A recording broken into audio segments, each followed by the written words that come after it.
बहन और भाइयों, ये लोग कहते हैं आस्था के साथ खिलवाड़ हुआ। इनके काले कारनामों का चिट्ठा जब खुलता है, याद करिए, कांग्रेस ने देश को लूटा ही नहीं था, नोचा था। बेईमानी और भ्रष्टाचार के कीर्तिमान स्थापित किए थे। बेईमानी और भ्रष्टाचार के जो कीर्तिमान स्थापित किए थे, वे आज अयोध्या पे आक्षेप लगा रहे हैं। बहन और भाइयों, ये स्वीकार्य नहीं। सरकार की जो मंशा है, सरकार ने पहले दिन कहा कि दूध का दूध और पानी का पानी सबके सामने आएगा, लेकिन मैं फिर से अपील करूंगा, राम भक्तों की अग्नि परीक्षा मत लो।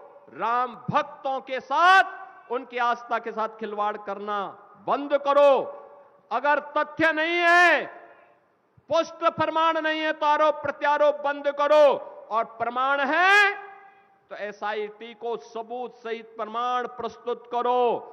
एसआईटी की सिफारिश के अनुरूप सरकार कार्रवाई को आगे बढ़ा रही है, और जब वरिष्ठ अधिकारियों की टीम कार्य कर रही है तो उसमें फिर राजनीतिक बयानबाजी बंद करें। समाजवादी पार्टी की सरकार को कौन नहीं जानता है? जब इनकी सरकारें थी, क्या करते थे लोग? नौजवानों के लिए आने वाली नौकरियों में पैसा वसूली करते थे। पूरा खानदान निकल पड़ता था वसूली में। नौजवान को नौकरी नहीं मिल पाती थी।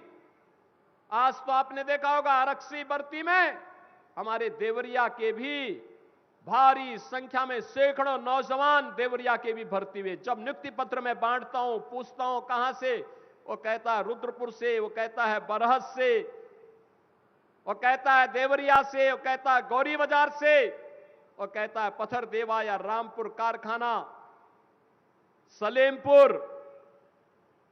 हमें लगता है, देखो, अगर ये डबल इंजन की बीजेपी की सरकार नहीं होती तो ये नौजवान नौकरी से, सरकारी नौकरी से वंचित हो गए होते। ये नौकरी आपका अधिकार है, और आपने अधिकार इसलिए प्राप्त किया क्योंकि आपने वोट सही जगह डाला है, आपके परिवार के लोगों ने सही जगह वोट डाला है, इसलिए ये नौकरी भी आपको प्राप्त हो पा रही है। नहीं तो समाजवादी पार्टी की सरकार होती तो क्या आपको नौकरी मिल पाती? नहीं, चाचा भतीजे की जोड़ी वसूली करके सबकी नौकरी को पूरी तरह रौंद चुकी होती, नीलाम कर चुकी होती, पैसा भी निकल गए होते, नौकरी भी नहीं मिलती। जो व्यक्ति योग्य नहीं था उसी को आयोग का अध्यक्ष बना दिया था। ये तो इनके काले कारनामे थे, और यही इन्होंने जिंदगी भर किया। ये पूर्वांचल एक्सप्रेसवे, जो आज पूर्वी उत्तर प्रदेश की दूरी को बहुत कम कर रहा है, बहुत कम कर रहा है। कल मैं देख रहा था, कल मैं संत कबीर नगर और खजनी विधानसभा के बीच, धनकटा और खजनी विधानसभा के बीच ऐसे ही एक कार्यक्रम में गया था, और वहां पर मैं देख रहा था पूर्वांचल एक्सप्रेसवे की कनेक्टिविटी ने लोगों के जीवन में कैसे परिवर्तन किया है। बहनों और भाइयों, ये पूर्वांचल एक्सप्रेसवे समाजवादी पार्टी ने इसका टेंडर कर दिया था 2016 में। ध्यान से सुनिए, टेंडर किया था इन्होंने 110 मीटर चौड़ा, 340 किलोमीटर लंबा। इसकी लागत इन्होंने तय की थी 15,800 करोड़ रुपए में। 15,000 करोड़ रुपए से ऊपर की लागत इनके समय में आ रही थी। जब सरकार आई, बीजेपी की सरकार आई, मैंने 4-5 महीने के बाद जब मैं समीक्षा कर रहा था, मैंने पूछा भी क्या प्रगति है पूर्वांचल एक्सप्रेसवे की। मुझे बताया गया कि जीरो। मैंने कहा जीरो क्यों? कहा साहब जमीन ही नहीं है। मैंने कहा जमीन नहीं तो टेंडर कैसे हो गया? फिर मैंने पूछा ये बताओ कि जमीन के लिए क्या कर रहे हो? कोई भी हरकत नहीं। हमने कैंसिल किया। मैंने कहा पहले जमीन लो। जमीन लेने के साथ पहले अलॉटमेंट तय फिर से बनाया गया, ठीक 341 किलोमीटर लंबा।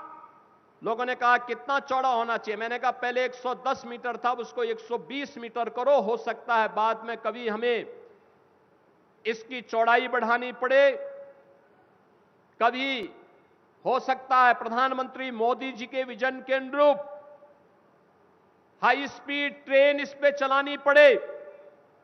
इसके लिए भी हमारे लिए आवश्यक है कि हम 120 मीटर चौड़ा इसको बना करके रखें।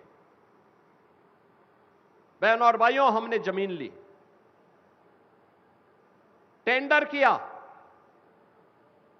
ठीक 15,800 करोड़ रुपए का फिर वही बिड आई।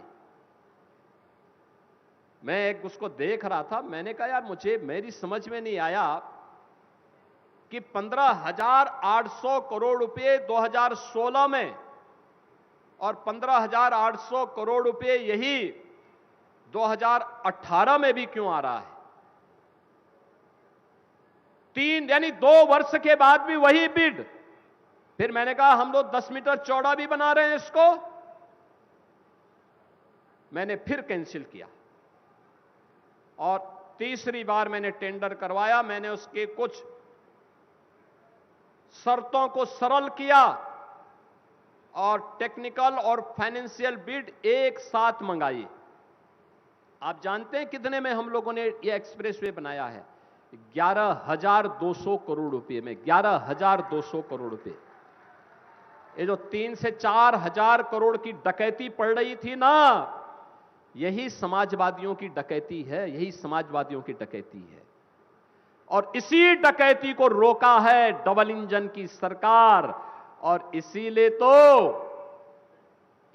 तो समाजवादी पार्टी को बुरा लग रहा है कि उनकी डकैती को पूरी तरह रोकने का काम ये डबल इंजन की सरकार कर रही है। इसलिए छटपटाहट है।